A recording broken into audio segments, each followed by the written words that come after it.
Welcome to the show. I am your host, Tetsu Omega, and on today's show, I'm going to talk about Goldberg, his return, and what does that mean? The state of the WWE's tag team division, and perhaps we'll talk about some young up-and-comers from the NXT, such as Raul Mendoza. Alright, so let's get to the show. This is Tetsuo Loves Wrestling.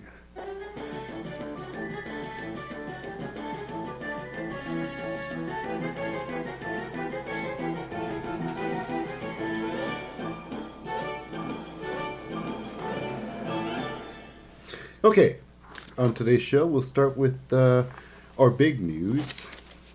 My big news. Goldberg. Goldberg returning again after his incredibly, I don't know what happened. I don't even call it a match. It was terrible. Him and the Undertaker. That was just okay. So he's come back to challenge the Universal Champion, very own Brey Wyatt, aka The Fiend, who is next level. Now, The Fiend, he's presented himself as, like an Undertaker, another worldly, obviously The Fiend, another word, right? I don't know. Okay, well, nevertheless, though, he's superhuman, so to speak. Unhuman. So he's going against Goldberg. Now, all I can say is this. Goldberg had his days, and he still looks good to this day, until he got in the ring with Undertaker. And he looked like oh boy. He trained a lot for that. And his conditioning looked terrible. Absolutely terrible. There could have been some serious injuries in that match. No doubt. No doubt. When you're in the ring and you're tired, that's when injuries happen. That's when you can't do your moves properly. People get landed on their head. Game over. So I can see this match being a lot like a Walter match. That's right, Walter. It's gonna be fun for a while, but knowing Brey Wyatt, it's gonna be a fun match. But I believe this. This is what's gonna happen. They're gonna start off good. Goldberg. I don't know if Goldberg's gonna headbutt the door this time. Because last time it was pretty bad. I think he gave himself a small minor concussion when he fought the Undertaker. It was bad. Minor concussion in that match, maybe. Before the match even started, of course. So, who knows? Maybe he might not psych himself up so badly against Brey Wyatt, but this is what's going to happen in a Brey Wyatt match. The intentions are going to be there, best intentions, of course. No one wants to do a bad job, but it's going to be Brey Wyatt wrestling himself. Brey Wyatt wrestling an inanimate object. He's going to be picking him up. He's going to be puppeteering the match. I mean, that's the only way it's going to go down. It's going to be a puppeteering match. Brey Wyatt's going to puppeteer the shit out of it. That's course it's fast. But it's been done before. I mean, who knows? It might be a Goldberg versus Brock Lesnar all over again. You know, even though you know for a fact now that Goldberg cannot go. So I guess that's something you can look at. Okay. What do you think about that, everybody? I say it's going to be a fail. It's a fail. Okay, next on the list, I believe I'm going to talk about the tag team division. the tag team roster as we speak.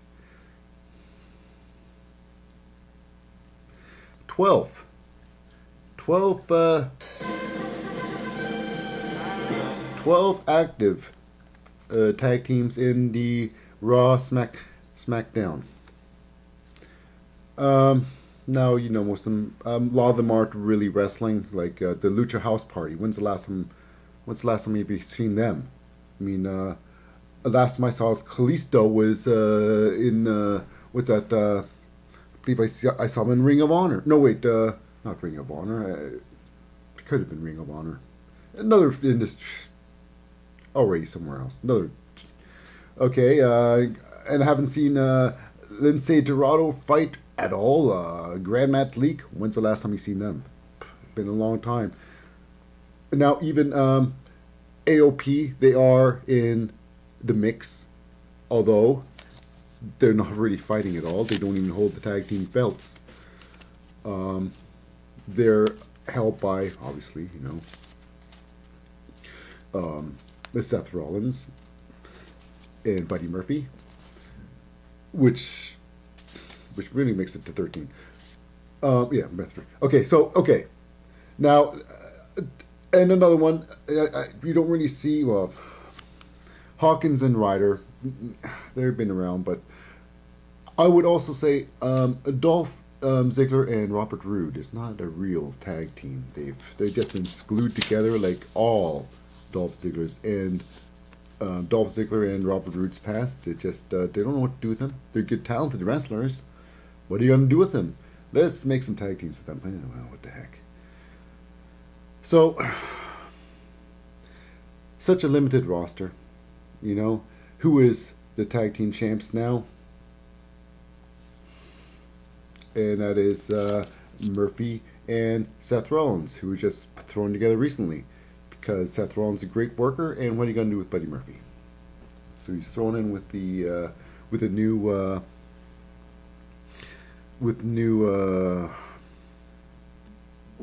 group, so to speak, led by Seth Rollins.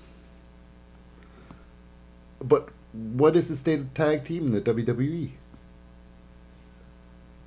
They're not doing anything with Luke Gallows and Carl Anderson. They've done a lot of stuff around the world, but what are they doing with that? Nothing. They haven't really done anything with them.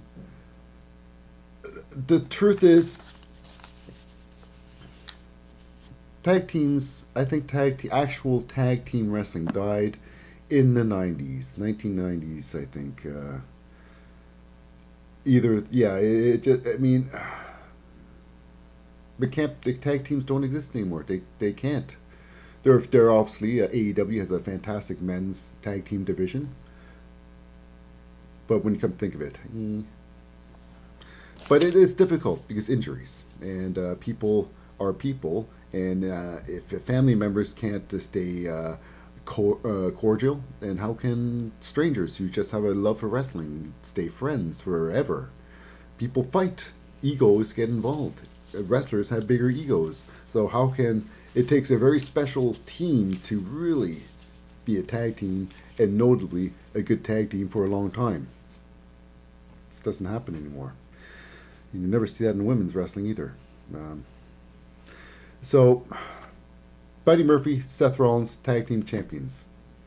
Okay, AOP, they're with his side. They haven't really done anything besides be goons.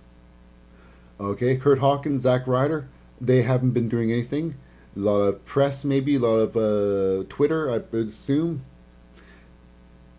Other than that, they gave them belts because obviously they've been hard workers, hard jobbers for a long time. And Lord knows they need to throw them a bone every now and then.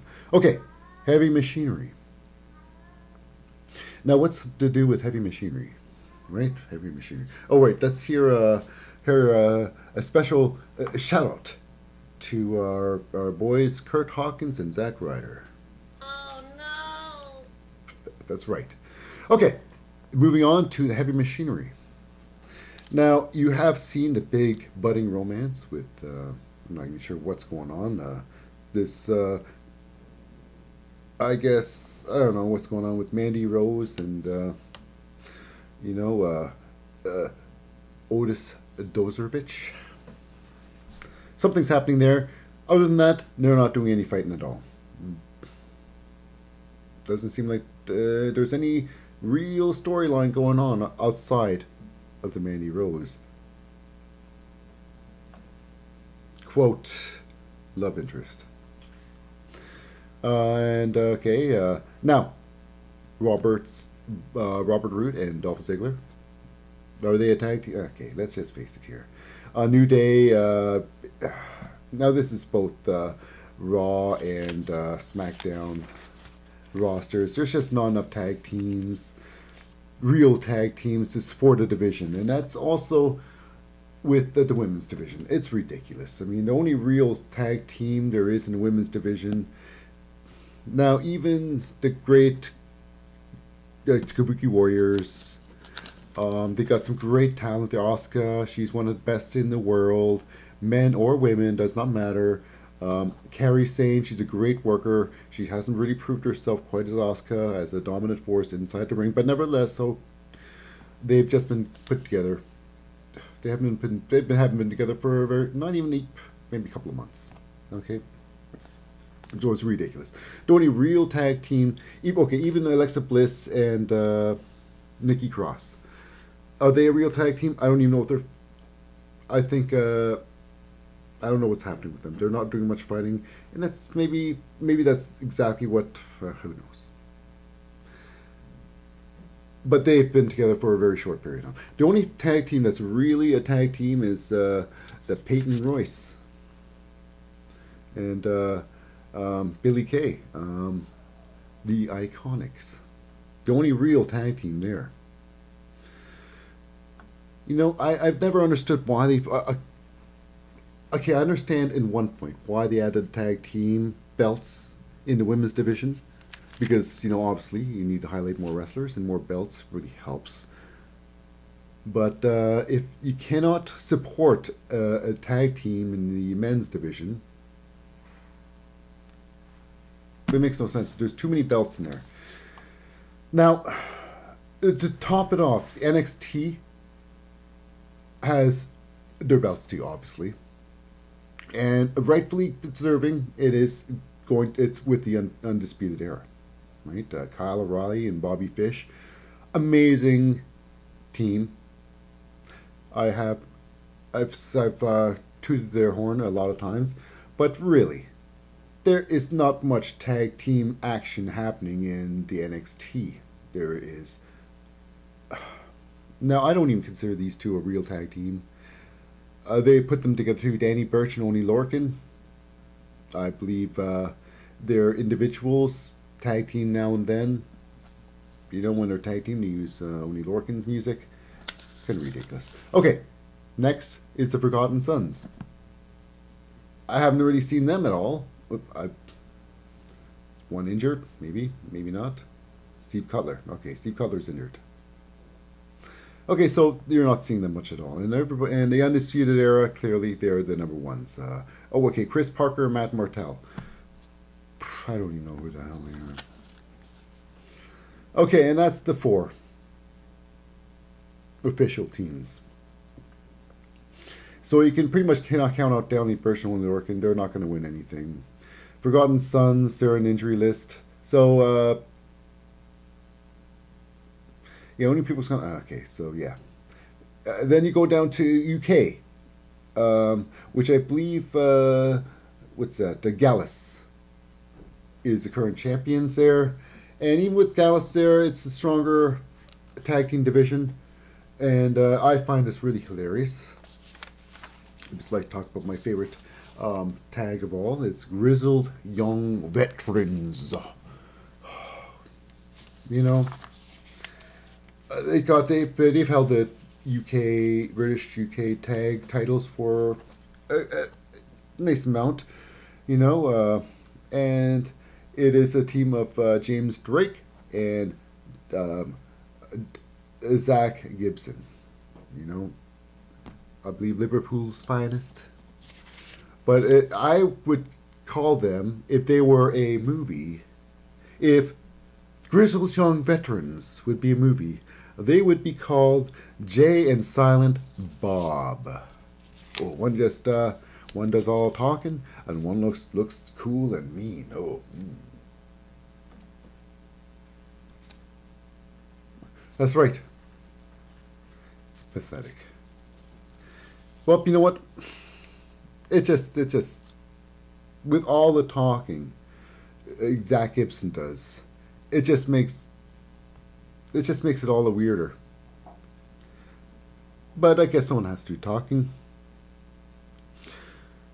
But all in all, the tag team in WWE is not, and will never. We always, it's okay. Here's a perspective some people might get. A lot of people, I assume.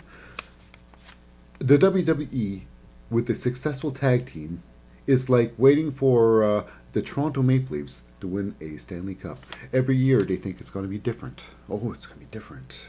We just got this and that. We just got acquired new talent. But in the end, they just get forgotten about. You know, which is sad. Okay. Now, I would like to talk about a lot of talents in the WWE. They seem to get tossed around or even forgotten, right? I don't know about that. But here we go. Now, one talent, he just went from NXT to the main roster. He doesn't really he's a good talent. He's won nothing major. Maybe won a few matches in NXT. Raul Mendoza. Now, unlike he's just now, I put him on the list of people who will become the lifetimers of jobbers. I'm afraid this is who I think is going to be on the Job Squad.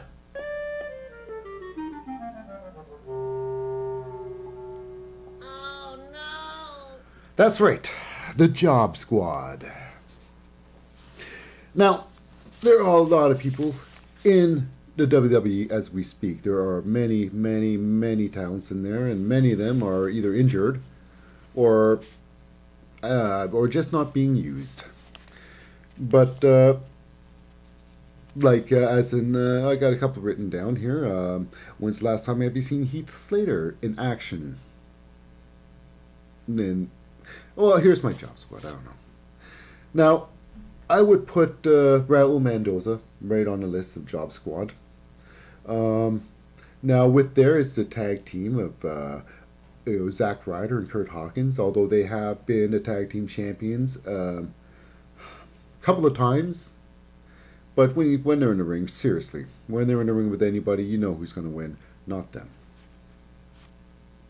Now, Oney Lorcan and Danny Burch and Oney Lorcan are considered a tag team in the NXT, but they're also AKA the Job Squad, the tags. So they're jobbers. Just get straight to it. Now, a lot of the 205ers have become from winners to I guess some winners like Akira Tozawa. He was a good. He's a jobber now. Jack Gallagher. He's a good push man. You know. But who else is a very high, someone that really is squandering everything they have? Oh, Bobby Lashley. Oh my God, that guy's he's such a big fish in the TNA Impact Wrestling. Man, oh man, he was always going to be the champ, and he compared himself as he could be the champ anywhere, and he's proving himself completely wrong. You know, I mean, he's with Lana, And it's because oh my god, it's yeah, it's a sad kind of relationship because it's clear it's to push her agenda, and he's just happy to get a white girl. Apparently, prove me wrong. Prove me wrong. He can get anybody, but he treats. Who cares? But nevertheless, though, when's the last time has he actually won a match that matters? He's just fighting Rusev. Rusev's just squashing him everywhere now. He's just making him look silly. You know? Just making him silly. It's ridiculous. You know? Maybe Bobby needs to go somewhere else. Needs to revitalize his career yet again. Sad. But I do think what's in the future for even tag teams is tag teams don't work because injury.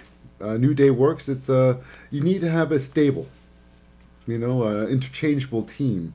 So when one person gets injured, someone can step in and take over the team. But you have a core of people that make up the team. You can't have a mask. You can't just put a tag team in masks, and then if one mask guy gets injured, you just replace him with some random guy, put a mask on him, and say that's him. It'll fool some people. But people will know that is not the same person. And I think everybody would really get a feeling that something's wrong with this picture. So that doesn't work either. So I would suggest a good stable would have one great team. Maybe he could line up the job squad. Maybe they can turn it around. The Brian Kendrick. And I think I'm going to stop on this one here. Right?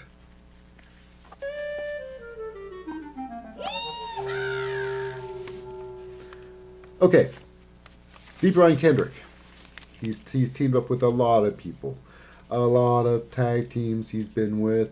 He's been the very first 205 champ and done just about nothing since. Besides, really, they haven't. He's a great wrestler. He's a great talent. He's a great teacher. But maybe it's just too much to ask for.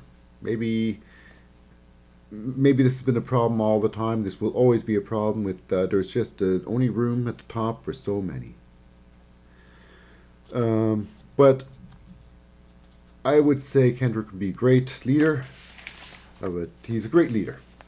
He just needs more people to lead. But he's burnt a lot of bridges. Let's face it.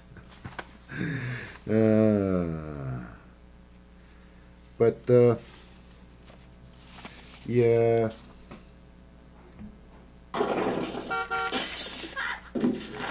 Well, I'm not a crook.